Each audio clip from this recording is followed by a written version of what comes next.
जय श्री कृष्ण। कैसे हैं आप? पार्थाय प्रतिबोधितां भगवता नारायणेन स्वयं व्यासेन ग्रथितां पुराण मुनिना मध्ये महाभारतम् अद्वैतामृतवर्षिणीं भगवतीम् अष्टादशाध्यायिनीम् अम्ब त्वामनुसन्दधामि भगवद् गीते भवद्वेषिणी।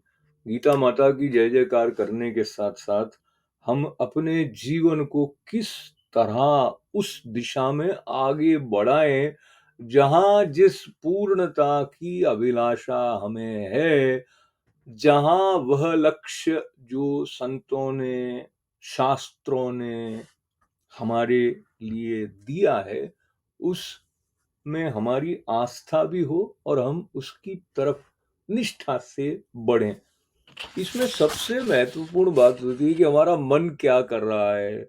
जैसे मैं आपके साथ जुड़ूं तो सुबह से मैं ये वो कार्य कर रहा था न्यूयॉर्क में।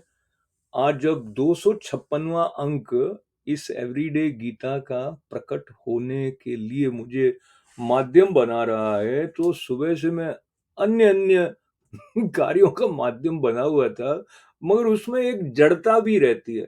आप ऐसा सोचते हैं कि मैं इसका थोड़ा और रस प्राप्त कर लूं, उसके बाद मैं इसको अभिव्यक्त करूं, और वो रस कैसे प्राप्त हो वो पता होते होते भी खो जाता है। तो ऐसे में जब आप धूप में हो तो किसी छायादार वृक्ष के समीप जाकर उसके नीचे थोड़ी विश्रांति, थोड़ी शक्ति प्राप्त करते हैं। ऐसे बड़े बड़े बरगद जैसे वृक्ष जो कि सनातन परंपरा की छाया को निरंतर देने वाले हैं, उनमें एक नाम स्वामी विवेकानंद का है। तो मन की शुद्धि की जो बात आती है उसके बारे में उन्होंने एक छोटी सी पुस्तक में उनके वचनों का संकलन है, Vivekananda his call to the nation. उसमें से मैं दो वचन आप तक हिंदी में बांट रहा हूं, अंग्रेजी का हिंदी अनुवाद करके। तो उन्होंने कहा कि आप अपने जीवन में शुद्धि कैसे प्राप्त करें। क्या हम सब गुफाओं में चले जाएं? उससे क्या लाभ होगा?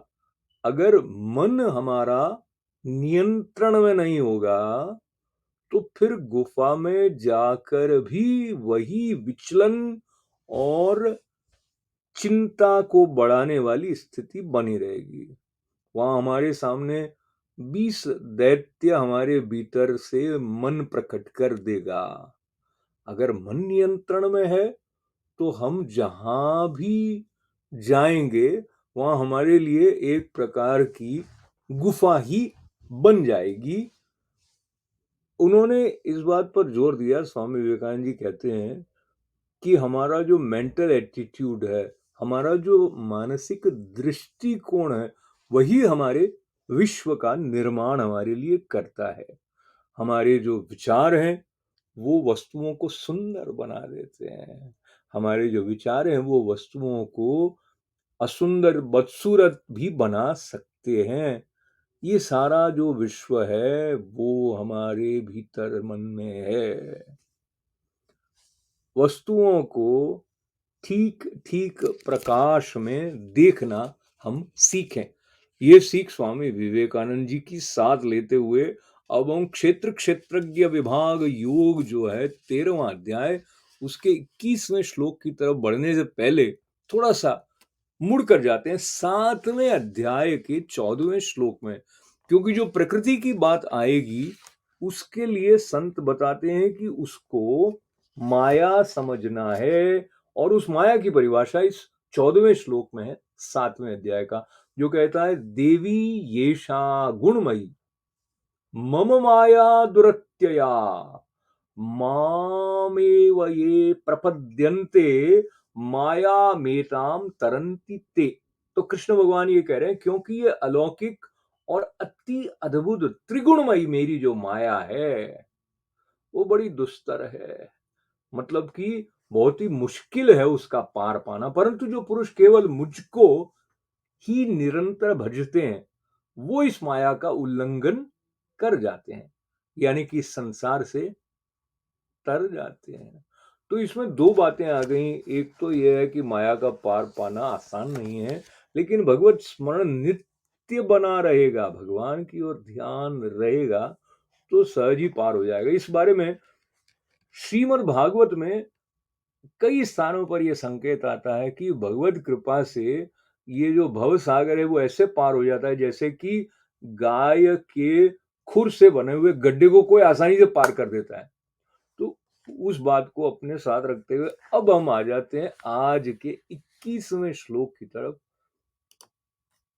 पुरुष प्रकृतिस्थो ही भुंक्ते प्रकृति जान गुणान कारणम गुण संगोस्य सद सद्योनि जन्मसु।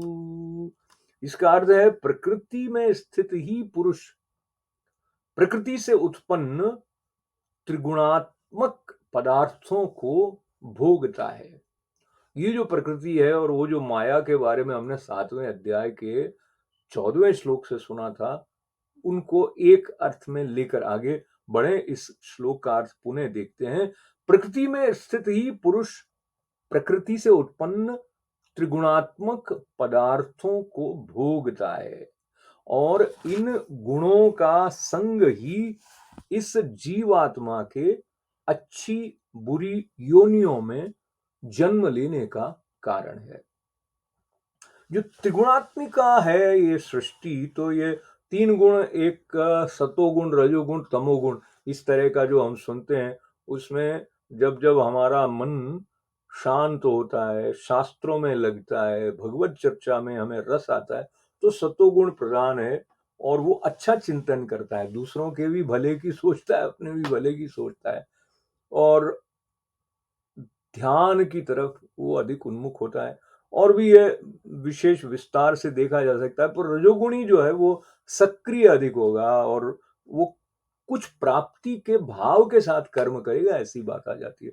तमोगुणी नींद लेने में आनंद लेगा, आलसी होगा, इस प्रकार की बातें आ जाती है। लेकिन प्रत्येक मनुष्य में ये तीनों गुण होते हैं। इन गुणों को और अच्छे से कभी समझने का हमें अपने अपने थोड़ा बहुत प्रयास करना चाहिए।